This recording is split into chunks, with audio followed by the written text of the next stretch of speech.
అండి నమస్తే. ఈరోజు నేను ఉదయాన్నే నేను ఎలా పనులు చేసుకుంటానో చూపిస్తున్నాను. అయితే నేను ఫస్ట్ నిద్ర లేయటం ముందు బయట తుడిచేసి చక్కగా నీళ్ళు జల్లి ముగ్గేసి వస్తాను. తర్వాత ఇంట్లోకి వచ్చినాక ఇంక ఇవన్నీ పనులండి. మనం ఒక బట్ట తీసుకొని సోఫాలు కానీ టీవీ దగ్గర ఇంకా టీవీలో నేను కనకదార సూత్రం పెట్టుకొని ఇవన్నీ చేసుకుంటున్నానండి.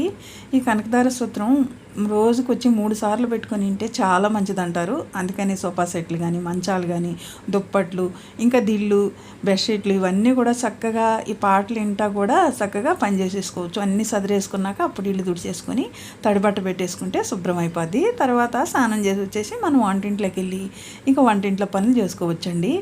మేము నైటే గిన్నెలు కడిగి పెడతాను కాబట్టి ఆ గిన్నెలన్నీ కూడా సదిరేసుకొని తర్వాత ఆ టీ గిన్నె తీసుకొని వాటర్ పోసుకొని ముందైతే వేడి చేసుకొని వాటర్ 2 గ్లాసులు తాగేసి తర్వాత టీ పెట్టుకున్నాము. ఇలా పనులు చేసుకుంటే తొందరగా పని అయినట్టు ఇల్లు కూడా చాలా నీట్గా ఉంటుందండి. మీకు నచ్చితే లైక్ చేయండి.